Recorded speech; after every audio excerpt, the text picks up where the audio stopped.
దేవుని నుండి ప్రభువైన యేసుక్రీస్తు నుండి కృపా సమాధానం కలుగును గాక. ఆమేన్.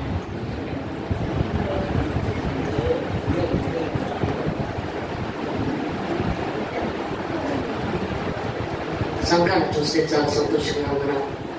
మరి దేవుడు ఎంత సంతోషపడుతున్నాడో చూడండి. దాన్ని బట్టి నేనే సంతోషపడుతున్నప్పుడు దేవుడు ఎంత ఆనందపడతాడు. కీర్తన 23వ కీర్తన. యెహోవా నా కాపరి, నాకు నీవు కలుగదు. పచ్చిగల చోట్ల ఆయన నన్ను పరుండ చేయుచున్నాడు. శాంతికరమైన జలముల యొద్ద నన్ను నడిపించుచున్నాడు. ప్రార్థన చేస్తున్నాడు. పరిశుద్ధం పరిశుద్ధం పరిశుద్ధం పరిశుద్ధం ఉండ వర్షవా ఇలా వర్తన పట్ట పరిశుద్ధ పట్ట మరియా దేవానికి స్తోత్రం స్తోత్రం అయినా దేవానికి స్తోత్రం తండ్రి. పరిశుద్ధాత్మ ఎక్కడే సంచరిస్తున్నావు ప్రభా, ఎక్కడే సంచరిస్తున్నామో మధ్యలోనే ఉన్నావు తండ్రి. ఇప్పటి వరకు తండ్రి నా ప్రభా, నా బిడ్డలు ఊరేగి ఉన్నారు నా తండ్రి. నువ్వు గాడిద మీద విరోగుచుండగా బిడ్డలు కూడా ఊరేగి ఉన్నారు ప్రభా నా తండ్రి. నాయన మాట్లాడుచున్నదే కానీ నేను కాదు, నీ దోచ మాటలు ప్రతి ఒక్కరిదే జ్ఞానం నీకు అంగీకారంగా మీరు చేయమని, ప్రతి బిడ్డతో నువ్వే మాట్లాడమని తన లోష్యం తండ్రి. ఆమేన్. Thank you Jesus. పరిశుద్ధాత్మ దేవ నీకే వందనాలు తండ్రి. ఆమేన్. పరిశుద్ధాత్మ దేవుడు ఏమని మాట్లాడుతూ ఉన్నాడంటే, దేవాది దేవుడు, సర్వాధికారుడు, సృష్టికర్త, సర్వోన్నత దేవుడు అయిన వాక్యమే దేవుడు, దేవుడే వాక్యము. వాక్యము రెండొంచులు గల ఖడ్గము, కీడులోంచి మురుగులోంచి బయటకు లాగేస్తుంది. అలాంటి వాక్యము మనం ఎంతవరకు చదువుతున్నాం, ఎంతవరకు ధ్యానిస్తున్నాం, ఎంతవరకు స్తుతిస్తున్నాం, ఎంతవరకు ఆరాధిస్తున్నాం, ఎంతవరకు కన్నీటితో ప్రార్థన చేస్తున్నాం, ఎంతవరకు కన్నీటితో గోచాడుతున్నాం. అందుకే దేవుడు మాట్లాడుతున్నాడు. యేసు ప్రభు ఈ లోకంలోకి వచ్చిన తర్వాత విశ్వాసాన్ని కృపణ తీసుకొచ్చాడు. విశ్వాసం లేకుండా దేవునికి ఇష్టడే ఉండుట అసాధ్యము. ఆయన ఉన్నాడని మనము దయచేయబడి నమ్మినప్పుడే కార్యం జరుగుతుంది, లేకపోతే కార్యము జరగదక్కడ. వాక్యము మన పాదములకు దీపమైనది, అది వెలుగే ప్రకాశిస్తుంది. ఆ వెలుగులో మనము ఎంతవరకు నడవగలుగుతున్నాం, ఎంతవరకు జీవించగలుగుతున్నాం. వాక్యమని వెలుగులో నడవాలి. ఆది యందు వాక్యం ఉండదు, వాక్యము దేవుని యందు ఉండదు, వాక్యము దేవుడే ఉండదు అని శరీరధారుడే మన మధ్యలో ఉండదు. ఇద్దరు ముగ్గురు ఉన్న దగ్గర నేను ఉంటానని సెలవించిన దేవుడు ఆయన మీ మధ్యలోనే ఉన్నాడు దేవుడు ఇక్కడ. అందుకే దేవుడు సెలవిస్తున్నాడు ఇక్కడ, యెహోవా నా కాపరి, నాకు లేమి కలగదు. ఎందుకంటే యేసు ప్రభుని లోకంలో వాక్యం చెప్పడానికే దేవుడు పంపించాడు ఇక్కడ. అందుకే జీవజల ఊట, వాక్యమే జీవజల ఊట, అది ప్రవహించేది యేసు ప్రభు దగ్గరే. అందుకే అంటున్నాడు, ఆ వాక్యము దేవుడి లోకంలో యాజకుడిగా వచ్చాడు, ఒక సంఘ కాపరగా వాక్యం చెప్పడానికి వచ్చాడు, తీర్పు తీర్చడానికి రాలేదు ఆయన. అందుకే దేవుడు మాట్లాడుతున్నాడు, యెహోవా నా కాపరి, నాకు ఏమీ కలగదు. పచ్చిక గల చోట్ల నన్ను పరుండ చేర్చున్నాడు.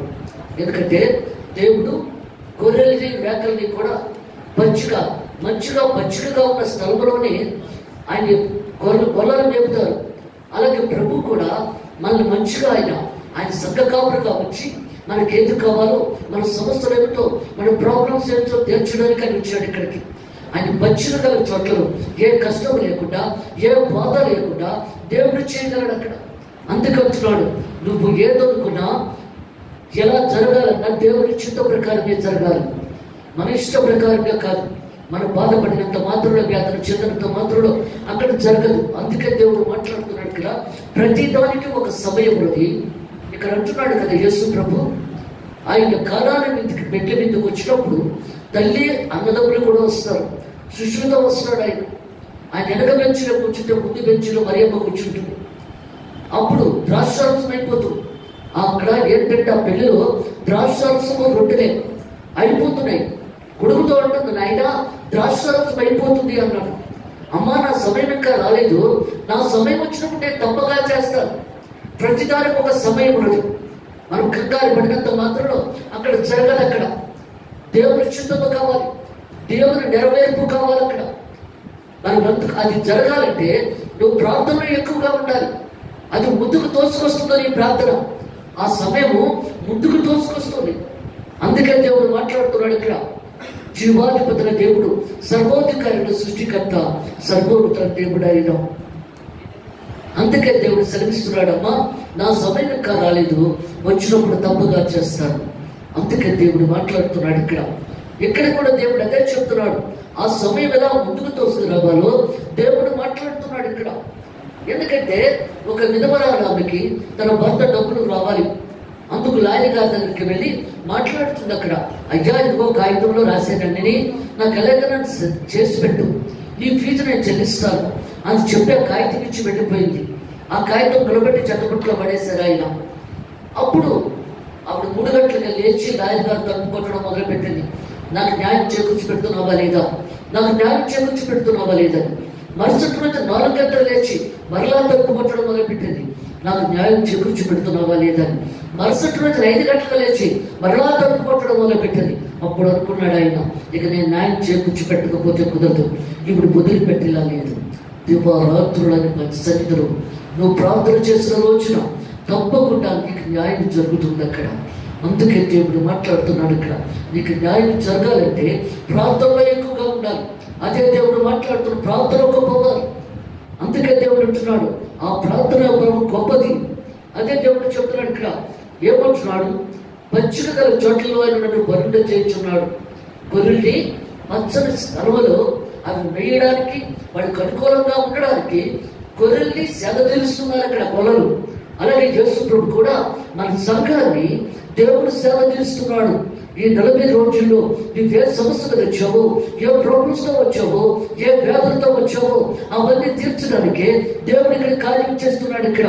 అందుకంటున్నాడు శాంతికరమైన జలవరి ఎందరో నడిపించుతున్నాడు. అందుకంటున్నాడు ఎక్కడ జలం ఉంటుందో, వాటర్ ఉంటుందో, వాటర్ లేకపోతే మనం బ్రతకలేం.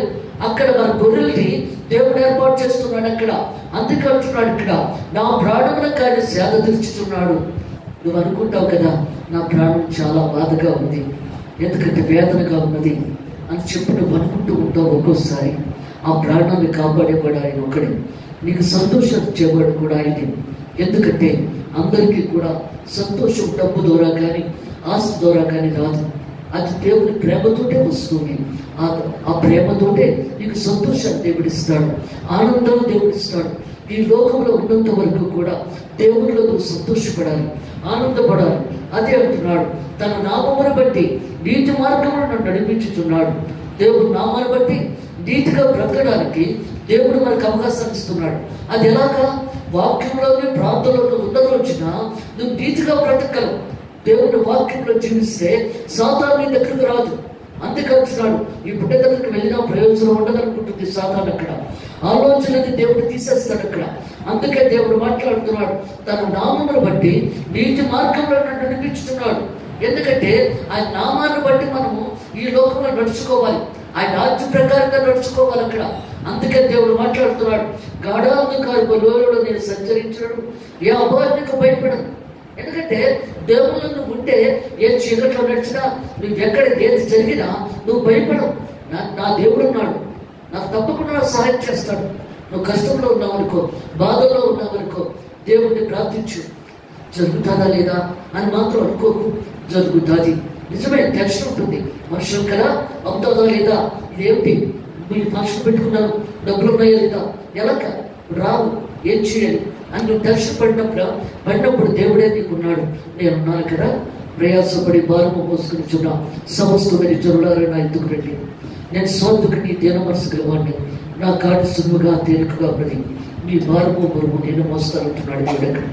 దేవుని మీద భారం వేయి, నువ్వు చక్కగా ఉండు, సంతోషంగా టెన్షన్ పడకుండా ఉండు. టెన్షన్ ఉంటే మాత్రం కష్టం అక్కడ.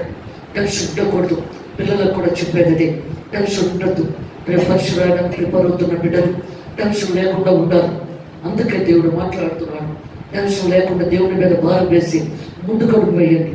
అందుకే దేవుడు మాట్లాడుతున్నాడు ఇక్కడ, నీవు నాకు తోడే ఎందుకు, నీ దుడ్డకార్యం నీ దండం నన్ను ఆదరించాను. అందుకంటే ప్రకటన గ్రంథము 12వ అధ్యాయము వర్ణించాము.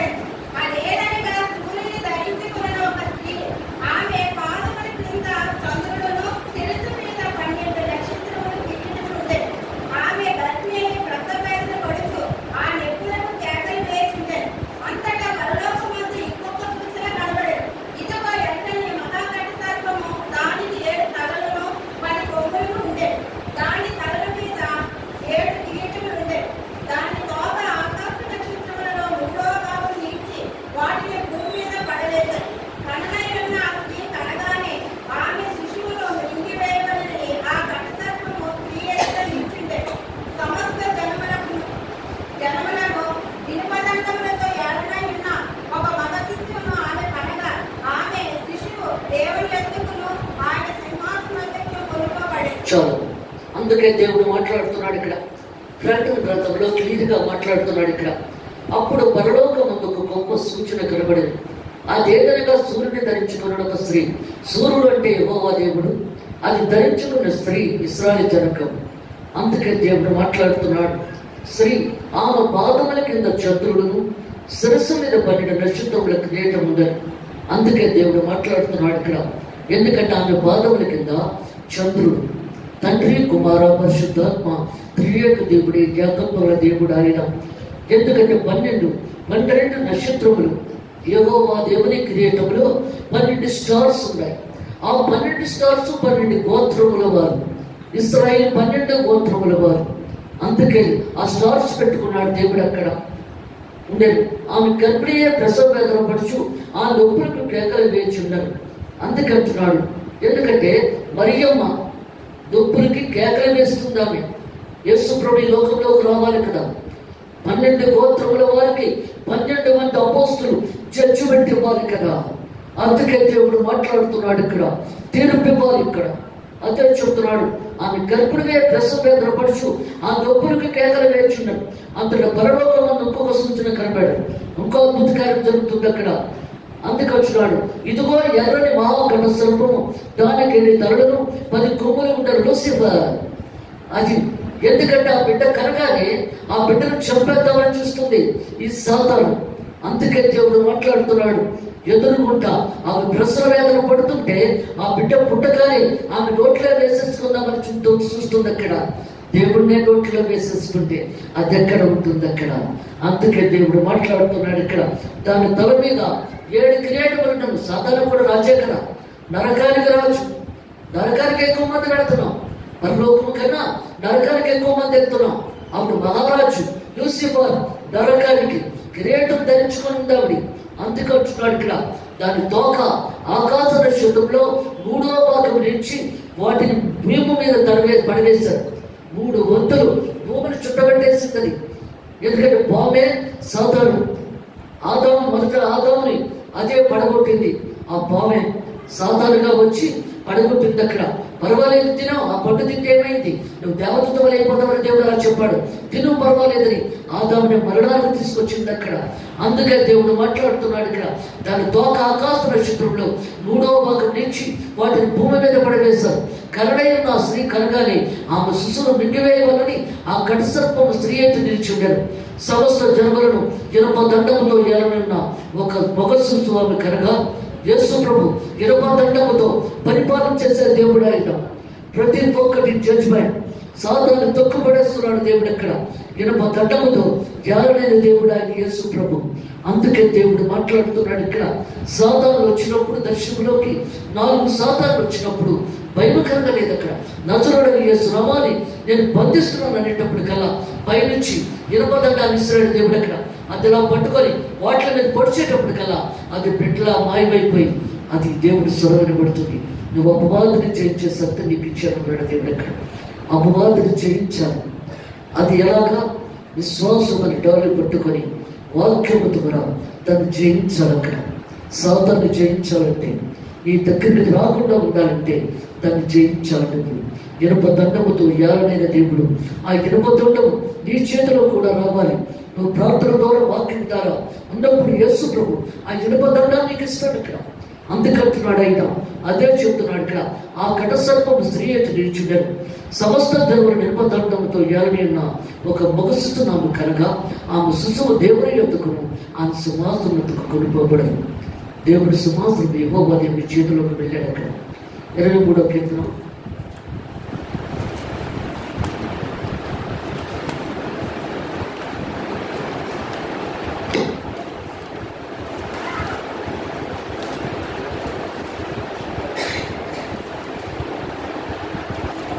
నా శత్రువులు అయితే నువ్వు నాకు భోజనం సిద్ధపరచను, నూరుతో తల ఎత్తి ఉన్నావు, నా కింద నీకు పొర్లించున్నాను.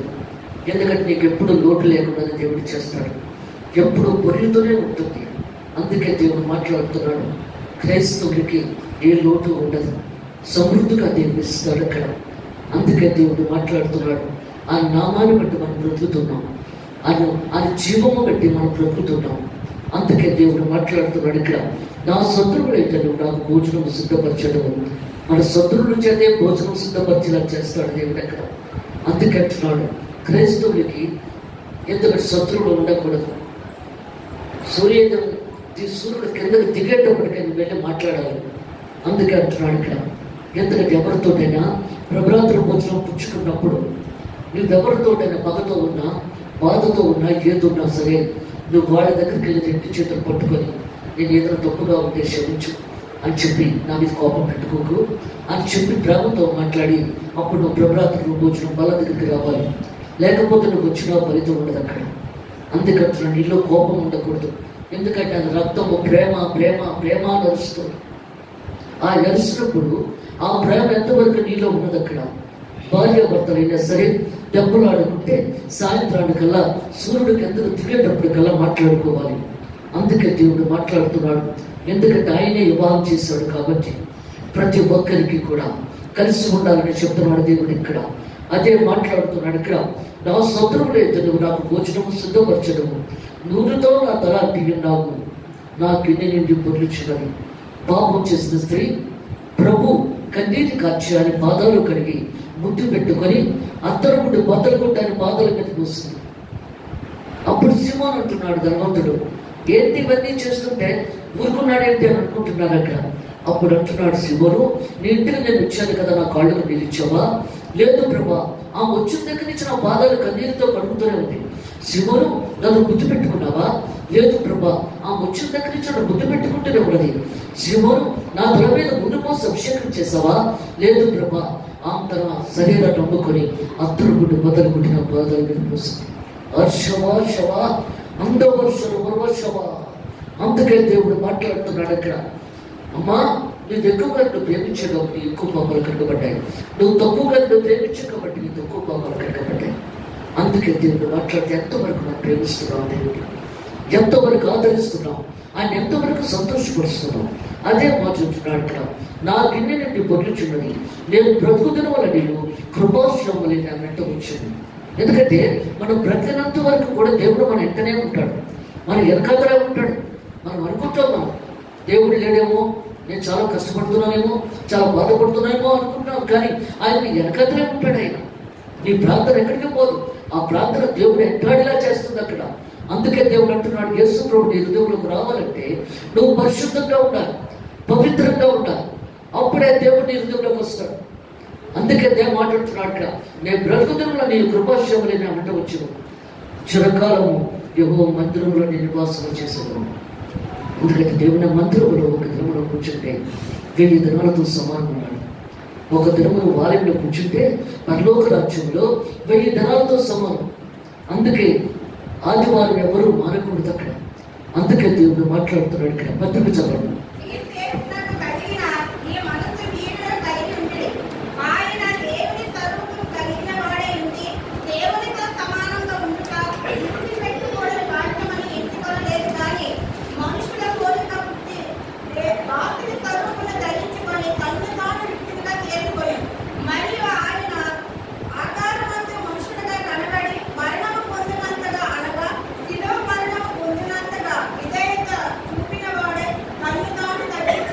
చాలు. అందుకే దేవుడు మాట్లాడుతున్నాడు ఇక్కడ. ఫిలిప్పీయులకు రాసిన పత్రిక 2వ అధ్యాయం 5వ వచనం చూడండి. క్రీస్తు యేసునకు కలిగిన ఈ మనసును మీరును కలిగి ఉండడి. దేవుని మనసు కలిగి ఉండాలంటే ఆయన స్వరూపంలో మార్చబడాలి మనం. అందుకే దేవుడు మాట్లాడుతున్నాడు ఇక్కడ.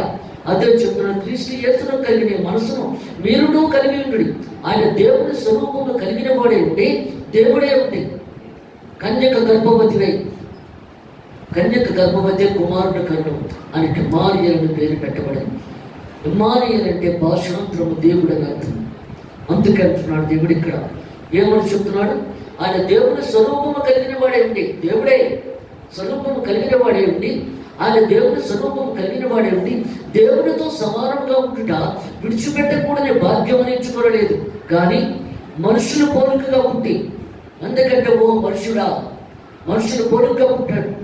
ఎందుకంటే మొదటి ఆదాము ఎలా మరణించాడో రెండో ఆదాము కూడా ఆ మరణాన్ని జయించాలి. అందుకు మనిషి కుమారుడుగా పుట్టాడు ఈ లోకంలోని ఆ బాధను అనుభవించడానికి. అందుకే దేవుడు మాట్లాడుతున్నాడు. ఏమని చెప్తున్నాడు ఇక్కడ? ఆయన దేవుని స్వరూపము కలిగిన వాడే ఉండి దేవునితో సమానంగా ఉంటే విడిచిపెట్టకూడని భాగ్యం ఎంచుకోలేదు కానీ మనుషుల పోలికగా పుట్టి దాసుని స్వరూపము ధరించుకొని తను తాను వృత్తినిగా చేసుకున్నాడు. దాసు గంటకు పనివాడిగా వచ్చాడు. తీర్పు తీర్చినట్టు కాదు, ఒక పనివాడిగా వచ్చాడు. అందుకే తన శిష్యుల పాదాలు చేపలు పట్టే జాలర్ని మనుషులు పట్టే జాలరుగా చేసి వాళ్ళు పాదాలు కడిగి టవలతో ముద్దు పెట్టుకుంటున్నాడు. పాదాలు మనం పాదాలు పుట్టుకోవడానికి ఇష్టపడం కదా, అందుకే వచ్చినాడు. అలాంటి దేవుడు ఆ పాదాలు కడిగి టవలతో ఒత్తి ముద్దు పెట్టుకుంటున్నాడంటే ఎంత తగ్గించుకుని ఉన్నాడో చూడండి. మరి మనం ఎంతవరకు తగ్గించుకుంటున్నాం? అందుకే దేవుడు మాట్లాడుతున్నాడు. ఒక మాట కూడా పడం కదా, ఎవరేదైనా ఒక మాట కూడా మనం పడం, దాని జవాబు వెంటనే ఇచ్చేస్తాం మనం అక్కడ. కానీ ఇక్కడ ఆ టవలతో వచ్చి ముద్దు పెట్టుకుంటున్నాడు అక్కడ దేవుడు అక్కడ. ఎందుకంటే వాడు సంఘ కాపురి చేస్తాడు ఒక దినాన్ని. అందువలన ఆ సంఘ కాపులు తన గొర్రెల్ని ప్రేమగా చూసుకోవాలి. ఎందుకంటే ఈయన పచ్చికలో ఏ లోటు లేకుండా గొర్రెల్ని మేపాడు ఆయన. ఏ లోటు నీరు తక్కువ చేయకుండా, గడ్డి తక్కువ కాకుండా అంతా వాటికి సదుపాయంగా అన్నీ చేశాడు యేసుప్రభు ఇక్కడ పచ్చికలో. మరి తన కూడా తన గొర్రెల్ని వాళ్ళ గొర్రెల్ని కూడా అలాగే చూసుకోవాలి కదా. అందుకు దేవుడు తన మనసును పెట్టి అక్కడ వాళ్ళ పాదాల కడిగి ముద్దు పెట్టుకుంటున్నాడు. నా మనసులాగా మీ మనసు ఉండి నా గొర్రెల్ని చూడండి అని చెప్తున్నాడు దేవుడు. ఇక్కడ పేతురుతో అంటాడు కదా, నన్ను ప్రేమిస్తున్నావా? పేతురు అని అడిగాడు. అందరికన్నా నన్ను ఎక్కువగా, అందుకంటున్నాడు అందరికన్నా నన్ను ఎక్కువగా ప్రేమిస్తున్నావా? ప్రేమిస్తున్నాను ప్రభా. అయితే నా గొర్రెలు కాయవా? కాస్తాను ప్రభా. దేవుడికి తృప్తి లేదు, దేవునికి అక్కడ తృప్తి కలగలేదు. రెండోసారి యోహాను కుమారుడైన సీమోను, అందరికన్నా నన్ను ఎక్కువగా ప్రేమిస్తున్నావా? ప్రేమిస్తున్నాను ప్రభా. నా గొర్రెలు కాయవా? కాస్తాను. అప్పటికి తృప్తి లేదు దానికి. రెండో మాటలో కూడా మనం మాట్లాడే మాటలో దేవునికి తృప్తి ఉందో లేదో చూసుకోవాలి. అందుకే దేవుడు మాట్లాడుతున్నాడు ఇక్కడ.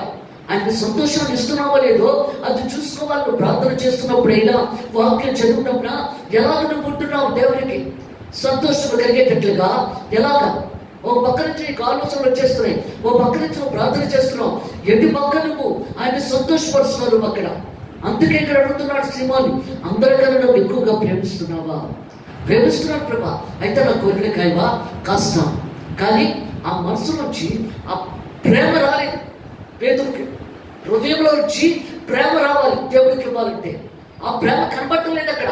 3.5 సంవత్సరాలు ప్రభుతో ఉన్నా ఆ ప్రేమ కనబడలేదు అక్కడ. మూడోసారి మళ్ళీ అడిగాడు, ప్రేమిస్తున్నాను కదా ప్రభా. చిరాకు వచ్చేసింది, మనకు కూడా చిరాకు వచ్చేస్తుందని. అందుకే దేవుడు మాట్లాడుతున్నాడు. కోపము చిరాకు గొర్రెల్ని కాసేటప్పుడు, సంఘాన్ని ప్రేమించినప్పుడు, సంఘంలో ఉండేటప్పుడు. ఎందుకంటే ఒక్కొక్కరికి ఒక మనస్తత్వం ఉంటుంది. చెప్పిందే చెప్తారు. ఎందుకంటే పాస్టర్ గారు చెప్తే ఆవిడ ప్రార్థన చేస్తే ఒక మంచి జరుగుతుందేమో అని చెప్పిందే చెప్తుంటారు తన బిడ్డల గురించి, వారి కుటుంబాల గురించి. విసుక్కోకూడదు. విసుక్కుంటే నువ్వు సేవ చేసే భాగ్యం నీకు దొరకదు. అందుకంటున్నాడు, నువ్వు సేవ చేయాలంటే పేతురునే అన్నాడు, నాకు తృప్తి లేదు, నువ్వు తలకింద కలిసి ఉపయోగపడతామన్నాడు. దేవుడికి తృప్తి కలగలేదు అక్కడ. అందుకే దేవుడు మాట్లాడుతున్నాడు ఇక్కడ. అదే చెప్తున్నాడు. ఏమొచ్చినాడు ఇక్కడ? దేవునితో సమానముగా ఉండుట విడిచిపెట్టకుండా భాగ్యం ఎంచుకోలేదు కానీ మనుషుల పోలికగా పుట్టి దాసుల స్వరూపం ధరించుకొని తను తాను వ్యక్తిగా చేసుకుని తాను అర్పించుకున్నాడు. తన శరీరాన్ని అర్థాన్ని అర్పించుకున్నాడు ఆయన ఇష్టపూర్వకంగా. అందుకే నా చేతిలో ఉన్నది. నేను ఇష్టపూర్వకంగా వచ్చాను, మీ అందరికీ నా ప్రాణాన్ని రక్తం ఇవ్వడానికి నేను ఇష్టపూర్వకంగా వచ్చానంటున్నాడు యేసు ప్రభు ఇక్కడ. ప్రభా, ఈ గిన్నె నా ముందు నుంచి తీసివేద్దండి, లేదనుకుంటే నీ చిత్తమే. అందుకంటున్నాడు, దేవుడి చిత్తానికి మనం వదిలిపెట్టాలి. ఏదైనా సరే నువ్వు ప్రార్థన చేస్తున్నావు, నీకు ఇష్టంగా ఉంది, ఆ సంబంధం కావాలి, ఇది కావాలి, నీకు ఇష్టంగా ఉన్నది. కానీ దేవుడి చిత్తము కావాలి అక్కడ. అందుకే దేవుడు అంటున్నాడు, ఆయన చిత్త ప్రకారంగా జరిగితేనే నీకు అన్నీ బాగుంటాయి అక్కడ. అందుకే దేవుడు మాట్లాడుతున్నాడు ఇక్కడ. ఏమొచ్చినాడు? మనుషులు పోలికగా పుట్టి దాసుల స్వరూపం ధరించుకొని తన తాను వ్యక్తిగా చేసుకోవడం, మరియు ఆయన ఆకారమందు మనుషులుగా కనబడి మరణము పొందినంతగా, అనగా శిలువ మరణము పొందినంతగా విధేయత చూపిన వాడే తను తాను తగ్గించుకోవడం. చాలా విధేయత చూపిస్తున్నాడు. అందుకంటున్నాడు, దేనికి జవాబు చెప్పడం లేదు, అన్నీ కూడా దిగముక్కేస్తున్నాడు ఆయన. ప్రతి బాధని, ప్రతి వేదనని దిగముక్కేస్తున్నాడు ఆయన. అందుకే అంటున్నాడు, మనం ఎంతవరకు. అందుకే దేవుడు మాట్లాడుతున్నాడు, కొంచెం బాధ కలిగితేనే ఎన్నో అనుకుంటాం మనం అక్కడ. అది అనుకోకూడదు. అందుకే దేవుడు మాట్లాడుతున్నాడు ఇక్కడ. అందుచేత పరలోకమందు ఉన్న వారిలో కానీ, భూమి మీద ఉన్న వారిలో కానీ, భూమి కింద ఉన్న వారిలో కానీ ప్రతి వారి మోకాలను యేసునామమున మొక్కునట్లు, ప్రతి వారి నాలుకయు తండ్రి దేవుని మాత్రమే యేసుక్రీస్తు ప్రభువును ఒప్పుకున్నట్లు దేవుడు ఆయన అధికంగా హెచ్చించి ప్రతి నామములకు పైనామాన్ని కల్పించాడు. అన్ని నామముల కన్నా యేసునామమే పైనామం. ప్రతి మోకాలు మొక్కుతుంది, ప్రతి నోరు నా మాటే పలుకుతుంది. ఆయన మాటే పలకాలి. ప్రతిది కూడా జీవముల దేవుని ఆయన మాటే పలకాలి. అందుకే దేవుడు మాట్లాడుతున్నాడు ఇక్కడ. ప్రతి మోకాలు మొక్కుతుంది, ప్రతి నోరు కూడా ఆయన మాటే పలుకుతుంది. అన్ని నామముల కన్నా యేసునామమే పైనామం. మా సువార్త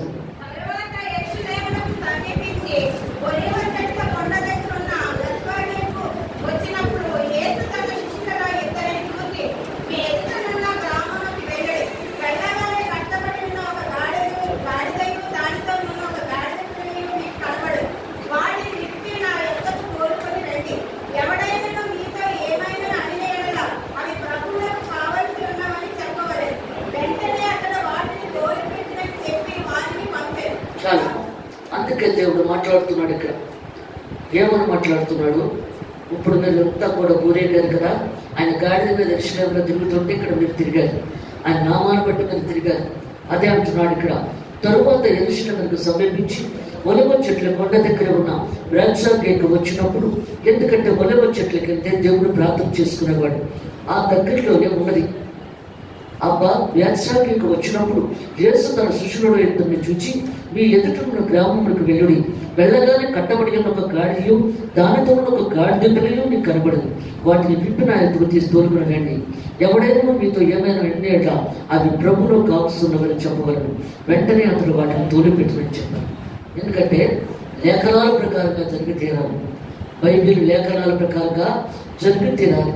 అందుకే సుప్రభు అంటున్నాడు, వెళ్ళి ఆ గాడిద పిల్లలను కూడా తోడుకుని రండి, ప్రభువు కావాలని చెప్పండి, వెంటనే ఇచ్చేస్తాడు. అందుకంటున్నాడు. ఎందుకంటే దేవుడు పౌరముల మనిషి. యేసు నామములో బలం ఉంది, యేసు మాటలో శక్తి ఉంది, యేసు మాటలో ప్రభావం ఉంది, పవర్ ఆ శక్తి ఉంది. అందుకే దేవుడు మాట్లాడుతున్నాడు ఇక్కడ. ప్రతి బాధలో కూడా జీవం ఉన్నది. అందుకంటే ఆ జీవమే ఈ కుటుంబానికి వెలుగై ఉన్నది. అందుకే దేవుడు మాట్లాడుతున్నాడు. దేవుడు జీవమే ఈ కుటుంబానికి వెలుగై ఉన్నది. అందుకే దేవుడు మాట్లాడుతున్నాడు ఇక్కడ. అదే చెప్తున్నాడు ఇక్కడ. అప్పుడు అవి ప్రభువునకు కావలసినవని చెప్పగలను. వెంటనే అతడు వాటిని తోలిపెట్టినని చెప్పి వారిని పంపాడు. ప్రభుత్వం వల్ల చెప్పబడిన నెరవేరినట్లు ఇది జరిగాను. అదేమనగా, ఇదిగో నీ రాజు సాత్వికుడై గాడిదను భారవాక వస్తువులైన చిన్న గాడిదను ఎక్కి. ఎందుకంటే యూదులకు రాజు, ఇశ్రాయేలు జనాంగానికి రాజు, ఆయన రాజాది రాజు, సర్వసత్యవంతుడు. అందుకే మాట్లాడుతున్నాడు కదా. ఎందుకంటే 4 కెరూబులలో మొదటి కెరూబు దేవుడు చెప్తున్నాడు ఇక్కడ. ఎందుకంటే యూదులకు రాజు, సర్వాధికారి, సమగర్జన గాడ్రించి ఏడుకు కుంభస్థలాన్ని చీల్చే దేవుడు ఆయన. వార్త పుట్టిన దగ్గర నుంచి మరణించే వరకు కూడా. రెండోది తోడముఖం వంటిది సాధు జంతువు. యోహాను బాప్తిసం ఇచ్చాడు కదా.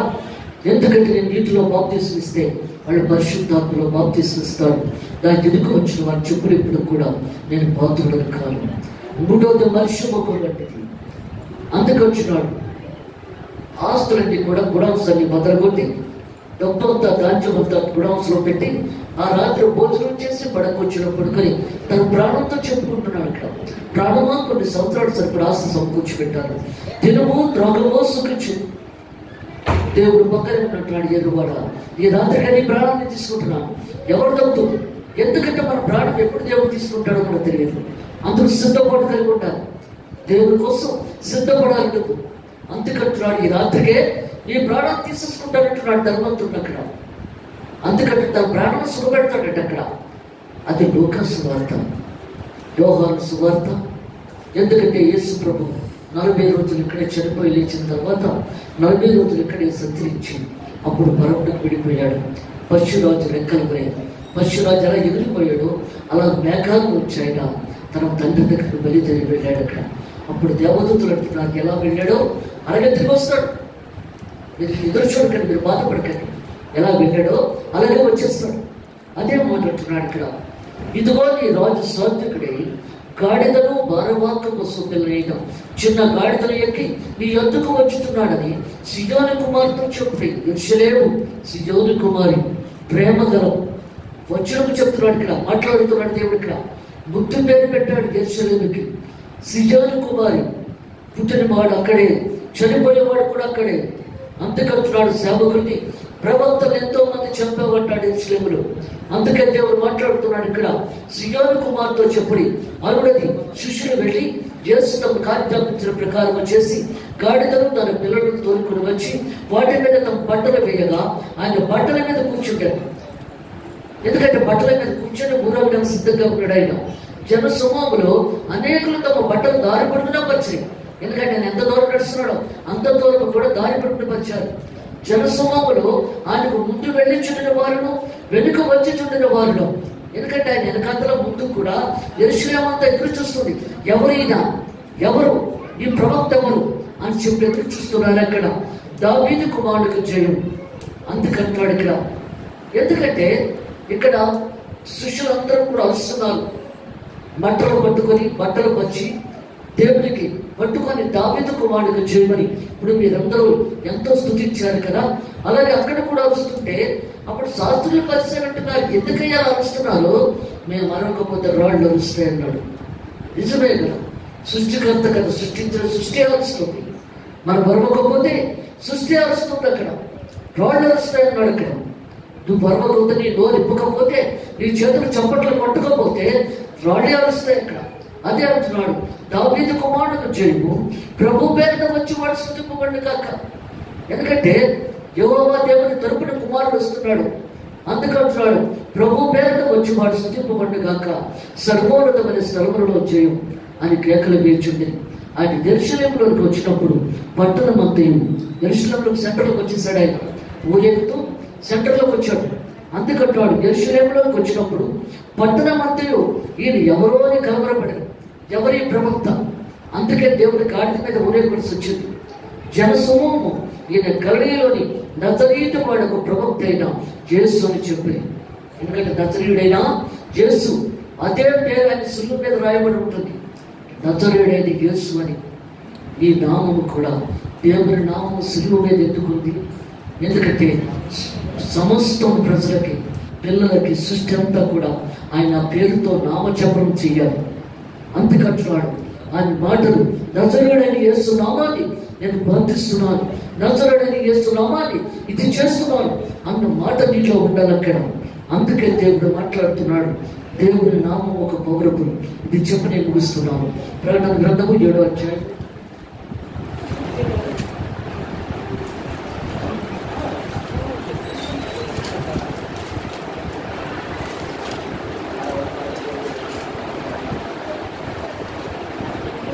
7వ అధ్యాయం 9వ వచనం చదవండి.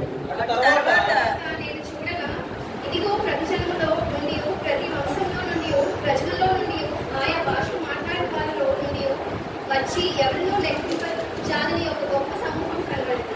వారు తెల్లని వస్త్రము ధరించుకున్న వారే ఖర్జూరపు మట్టలు చేతి పట్టుకుని సింహాసనం ఎదుట గొర్రెపిల్ల ఎదుటను నిలువబడి, సింహాసనాసీనుడైన మా దేవునికి గొర్రెపిల్లకు మా రక్షణకై స్తోత్రమని మహాశబ్దంతో ఎత్తించారు. చాలు. అందుకే దేవుడు మాట్లాడుతున్నాడు ఇక్కడ. జీవాధిపతిన దేవుడు, సర్వాధికారుడు, సృష్టికర్త, సర్వోన్నతుడైన దేవుడు ఆయన. ఎందుకంటే ప్రకటన గ్రంథం జరగబోతున్న గ్రంథం. మత్తయి సువార్తలోని మట్టలు ఎలా ఊరేగాడ దేవుడు అక్కడ, ఇక్కడ కూడా అదే మాటలు. పరలోక రాజ్యంలో కూడా ఆయన మట్టలతో ఊరేగిస్తున్నారు యేసు ప్రభువుని ఇక్కడ. అటు తరువాత నేను చూడగా, ఇదిగో ప్రతి జన్మలో నుండి, ప్రతి వంశములో నుండి, ప్రజలలో నుండి, ఆయా భాషను మాట్లాడే వారిలో నుండి వచ్చి ఎవడనూ లెక్కింపజాలని ఒక గొప్ప సమూహం కనబడింది. ఈ వేళ నేను వెళుతున్నప్పుడు చాలా గొప్ప సమూహమే కనబడింది. నా దేవుడి కోసం ఎంత గొప్పగా బిడ్డలు ఎంత చక్కగా స్తుతిస్తున్నారు, కనపరుస్తున్నారు. ఎందుకంటే అన్ని సంవత్సరాల్లో వచ్చారు ఊరే గారు, కానీ ఈ సంవత్సరం ఎక్కువ మంది మంచిగా దేవుని స్తుతిస్తూ ఆరాధించారు. అందుకే దేవుడు చూస్తున్నాడు ఇక్కడ. ఆ మాట ఇక్కడ చెప్తున్నాడు. ఇక్కడ ఎవరు మాట్లాడుతున్నాడు? ఎవడనూ లెక్కింపజాలని ఒక గొప్ప సమూహం కనబడింది. చాలా గొప్పగా సమూహం కనబడింది దేవునికి అక్కడ. వారు తెల్లని వస్త్రములు ధరించుకున్న వారే ఖర్జూరపు మట్టలు చేత పట్టుకొని, ఎందుకంటే మట్టలు పట్టుకొని ఊరేగారు మీరందరూ కూడా. పరలోక రాజ్యంలో కూడా అదే జరుగుతుంది. ఇక్కడ మట్టలు పట్టుకొని ఊరేగుతున్నారు. ఇక్కడ అదే చెప్తున్నాడు. ఖర్జూరపు మట్టలు చేత పట్టుకొని సింహాసనం వేటను గొర్రె పిల్ల వేటను.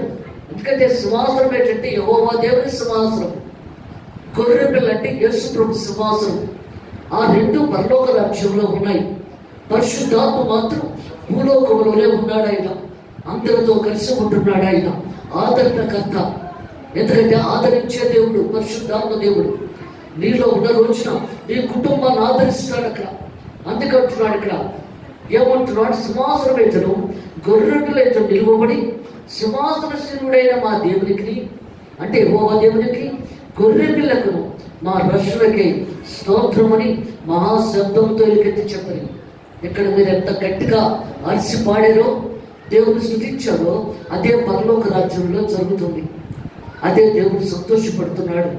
ప్రతి దగ్గర కూడా నా నామమే జరుగుతుంది ఇక్కడ అని చెప్పి సంతోషపడుతున్నాడు.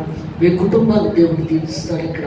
అందుకే దేవుడు అంటున్నాడు, దేవదూతలందరూ అందరూ, ఎందుకంటే ఇక్కడ పరలోక రాజ్యంలో మట్ల ఆదివారం చేస్తున్నప్పుడు దేవదూతలందరూ చుట్టూ కూడి ఉన్నారు. కోట్ల మంది దేవదూతలు. అందుకంటున్నాడు, దేవదూతలందరూ సింహాసనము చుట్టూను, అంటే దేవుని సింహాసనము చుట్టూను, పెద్దల చుట్టూను. అంటే పెద్దలంటే యేసు వెనకాల 24 మంది పెద్దలు, 12 మంది అపోస్తులు, 12 గోత్రముల వారు, 24 మంది పెద్దలు యేసు వెనకాల సింహాసనం మీద బంగారు కిరీటాలు పెట్టుకొని కూర్చున్నారు. అక్కడ అంత పెద్దల చుట్టూను, ఆ 4 జీవుల చుట్టూను. ఇప్పుడు చెప్పాను కదా 4 జీవులను. ఎందుకంటే భూలోకముతోటే సంబంధం ఎక్కువ యేసు ప్రభుకి. అందుకు భూలోకములో ఉన్నవే మనుషులు, వారితోనే దేవదూతలుగా చేశాడు దేవుడు. ఇక్కడ 6 రెక్కలతో, 2 రెక్కలతో కళ్ళు కొప్పుచున్నవి, 2 రెక్కలతో కాళ్ళు కొప్పుచున్నవి, 2 రెక్కలతో ఎగురుచున్నది. పరలోకం అంతా దద్దరిల్లిపోతుంది, గర్భకములు కదిలిపోతున్నాడు. ఆ 4 కెరూబులు కూడా యేసు ప్రభు దగ్గర ఉన్నారు. అందుకంటున్నాడు, ఏమంటున్నాడు? ఆ 4 జీవుల చుట్టూను నిలవబడి ఉండేది. వారు సింహాసనం మీద సాష్టాంగపడి, ఎందుకంటే సాష్టాంగం పూర్తిగా బాడీ అంతా కూడా దేవుని కాళ్ళ దగ్గరకు వచ్చేసింది. బాడీ సాష్టాంగస్కారం పడిపోయారు అందరూ కూడా దేవుని దగ్గర. ఎందుకంటే మనందరి కోసం ఆయన ప్రాణాలు ఇచ్చాడు. ఎవరు అందుకంటున్నాడు, మన ఇంట్లో వాడిని ఒక కిడ్నీ బాడీ అయిపోయింది, ఒక కిడ్నీ ఇస్తారా అని అన్నప్పుడు, మరి నేను నాకు ఆరోగ్యం చూసుకోవాలి కదా, నీకెలా ఇచ్చేస్తాను కిడ్నీ అంటారు. తల్లిదండ్రులైనా బిడ్డలైనా ఎవరైనా. అలాంటి దేవుడు తన ప్రాణాన్ని రక్తాన్ని మనకి ఇచ్చాడు. అందుకే దేవుడు మాట్లాడుతున్నాడు. ఏమొచ్చినాడు ఇక్కడ? ఆ 4 జీవుల చుట్టూ నిలువబడింది.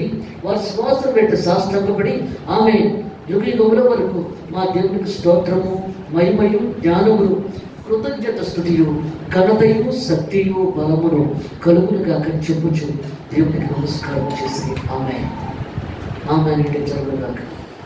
దేవుని పరిశుభ్రత